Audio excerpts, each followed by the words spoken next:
Is it really what I think it is? While cleaning the floor under the bed of our bedroom, I found a wiretap. It was small and would not have been noticed at first glance. It was a good thing I happened to find it while cleaning. Who did that and why? Hey! I called my husband into the living room and went back to the bedroom. When I pointed to the wiretap on the floor, my husband put his finger to his mouth to tell me to keep quiet. The next moment, my husband said louder than his normal voice, "Well, I'm looking forward to our next weekend trip." "Huh?" "You know, our trip. It's the first time we're camping together, so I'm really looking forward to it. We leave at 9 a.m., right?" At this point, I finally understood the intent of my husband's comment. He was deliberately putting on a show so that the person who had set this up would hear him. I'll make sure to find out who did it. My name is Lily. I'm 30 years old. Upon graduating from college, I started working for an IT company and spent my 20s immersed in my work. I loved my job and had a busy but fulfilling life. And 6 months ago, I got married. I met my husband, James, on a blind date, which my friend arranged. When we talked, we hit it off right away. After about a year of dating, he proposed to me. At that time, all I did was work, and our dates were only on weekends. Even so, James was kind enough to say me phrases like this: "I love both the hard-working Lily and the natural version of Lily when we are together. But that's why I want to be with you forever." Are you fine marrying me? Even if we get married, I want to keep my job. "Of course, you don't have to quit. And we'll think about having children when the time is right for both of us. We should both be saving for the baby that's going to be born someday, while we still can." James. "I want to be with you regardless of things like jobs or children. So please, marry me." Thank you. It's my pleasure. Thus, I readily accepted James' proposal. With this man, I was sure I would be happy. I was convinced of that. The following month, I went to my parents' house to introduce James to them, and they were happy to see us, crying. The following week, this time I went to James' parents' house to say hello. He rang the intercom, and a kindly-looking woman opened the door. "Oh, James, welcome home." "I'm home, Mom, and this is my fiancée, Lily." "Oh, my goodness, what a lovely young lady. Nice to meet you. I'm Grace, James' mother." Seeing Grace smiling at me, I rushed to greet her too. After introducing myself, we were led into the living room. On the sofa sits my father-in-law, who says hello and smiles at me. He looks much like my husband. We continued to talk about many things, and our greetings to my parents-in-law went without a hitch. The next month, my husband and I got married. Both of our parents were in favor of the marriage, so there was nothing to worry about. Both my parents were very happy. And James's parents seemed nice too. According to my friends, it sounds like they have a lot of problems with their mothers-in-law, but I was glad that I didn't have any. Yes, I was still unaware of it at that time. I had not yet realized the true nature of James's mother, Grace. One day, a week after our marriage, it was my day off, and I got up at 8 a.m. I was having a leisurely breakfast with my husband in my pajamas when their intercom rang. "I'll get it. You can have your breakfast." My husband headed for the door. It's unusual to have a delivery service so early in the morning. As I was thinking that, to my surprise, it was my mother-in-law who came to visit. "Huh? Mom?" I could hear my husband's surprised voice all the way over here. I swallowed the bread I had just put in my mouth and ran to the front door. And Grace greeted me cheerfully. "Good morning, Lily." Grace smiled at me, and I ran my hands through my hair, which had not been brushed through yet. Good morning, Grace. I'm sorry, I'm still dressed like this." "It's okay. I'm rather sorry. It's Saturday and it's your day off, right?" "No, it's fine. Please, come in. I'm sorry I didn't bring a gift for you. I just wanted to visit you. Oh, I'm sorry. We didn't prepare anything either. It's okay.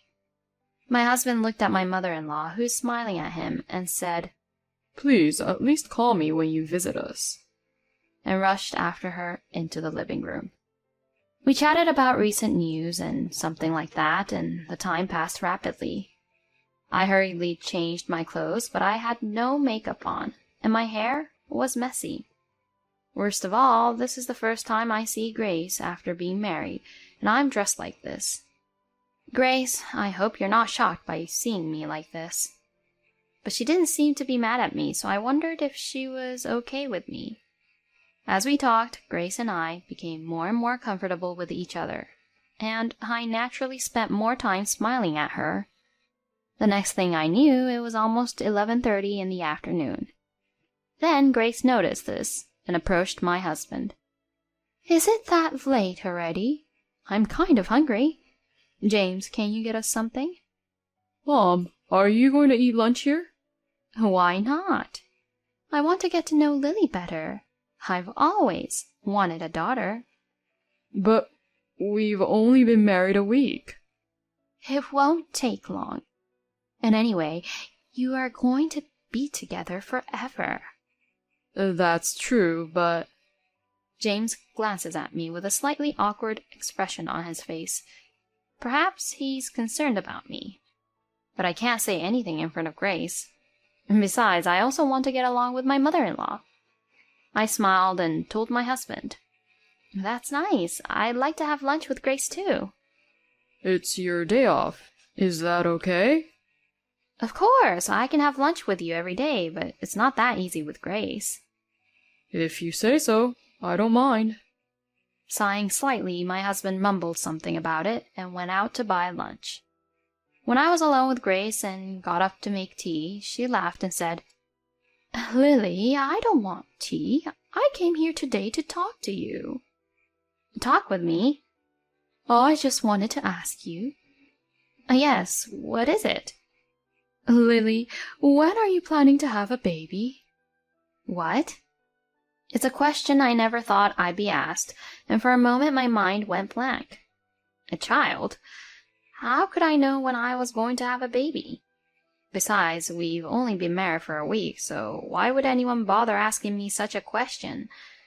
Grace looked at my slurred reaction and sighed deeply. You know, Lily, James is our oldest son. We need him to give us a grandchild as soon as possible. But we just got married.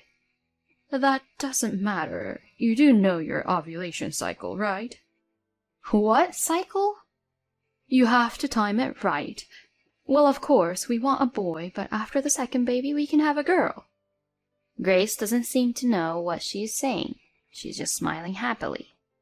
She didn't mind offending me, and she's just saying how she feels.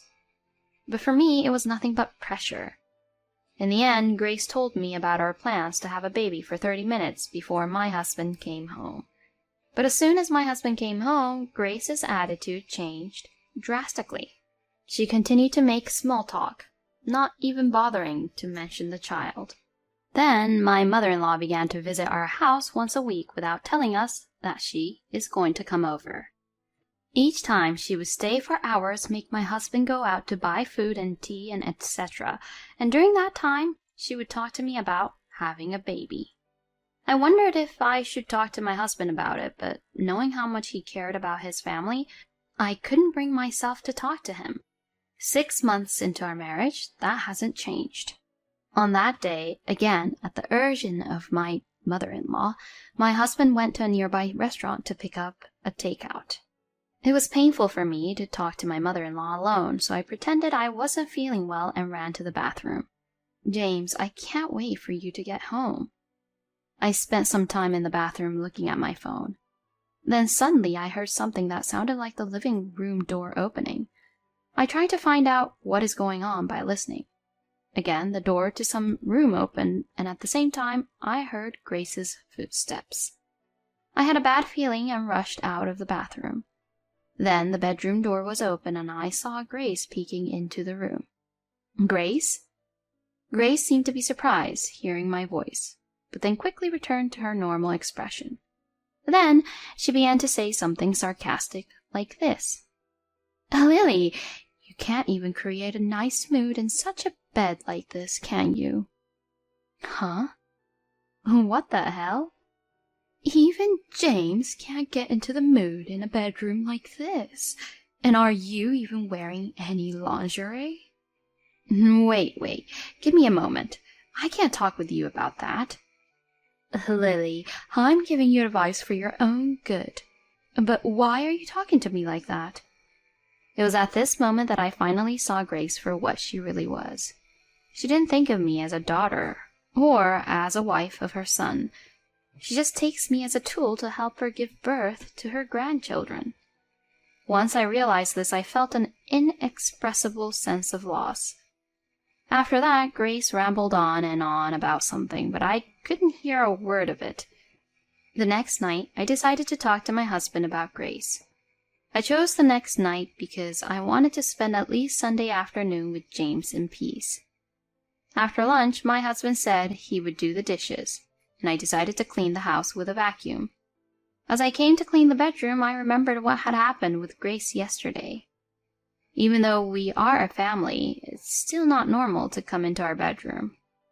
I need to talk to James that night and ask him to warn his mother. I made up my mind and continued cleaning.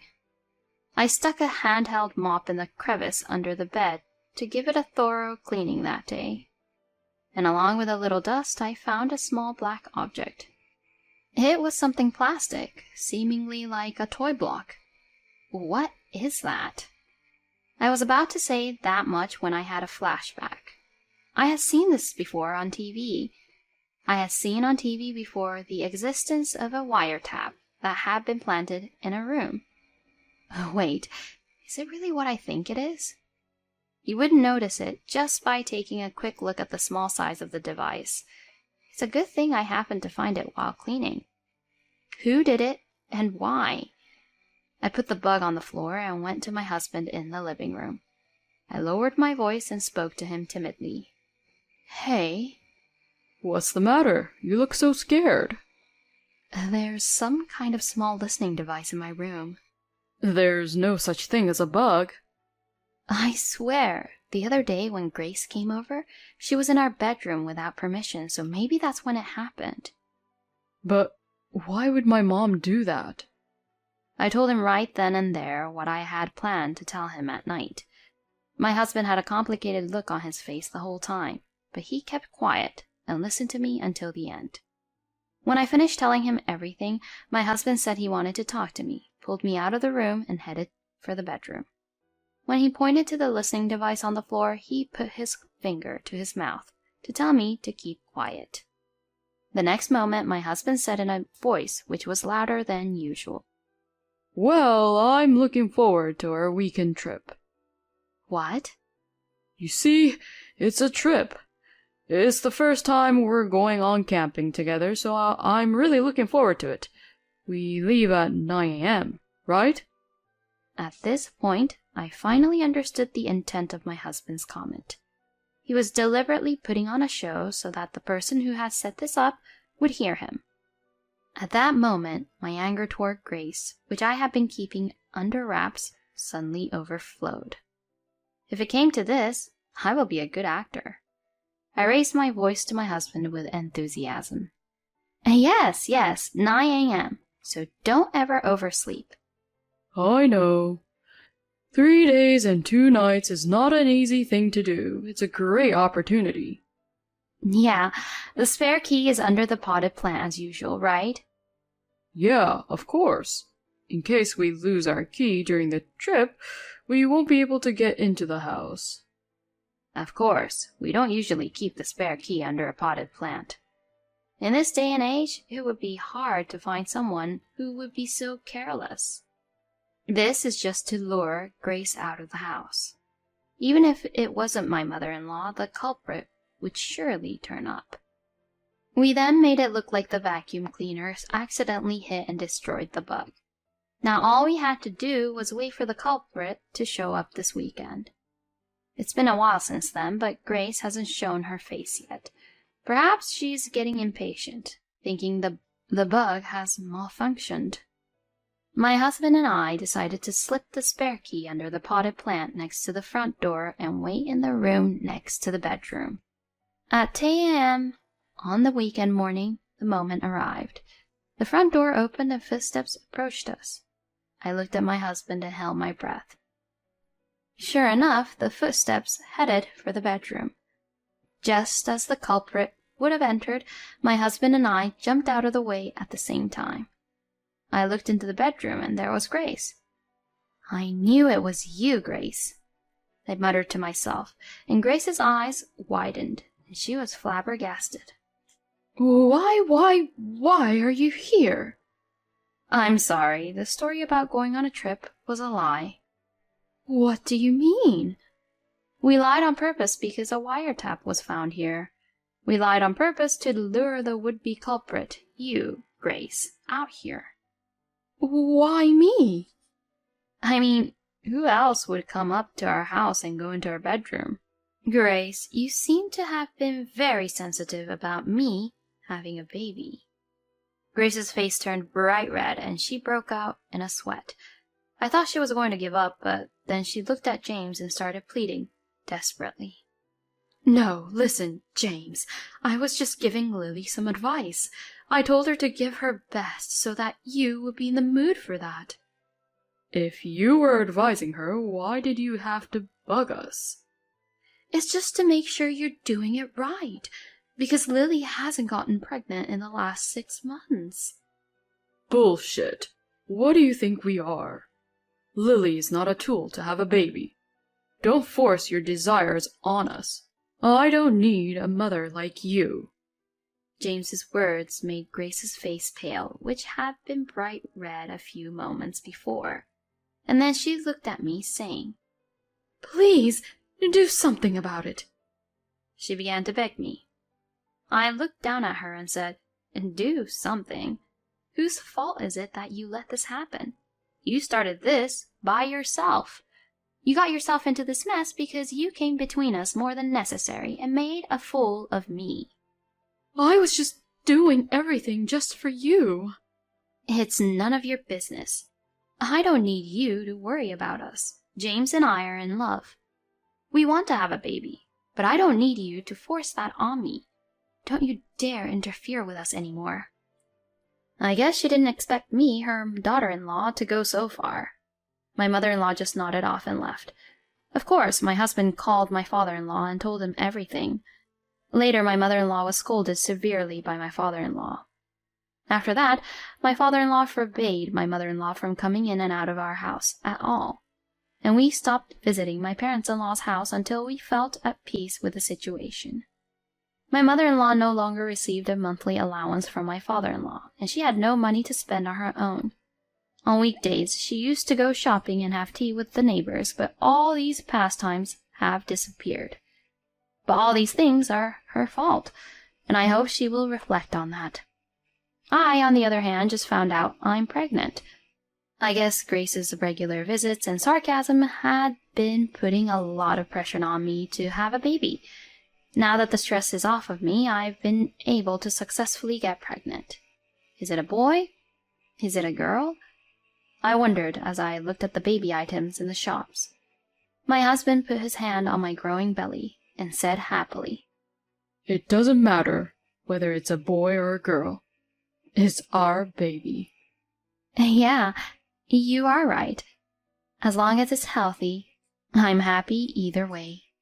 "I can't wait to see our baby. We'll keep working together, okay?" I'm so glad I married this man. It was the moment when my husband's smile looked like a big sun.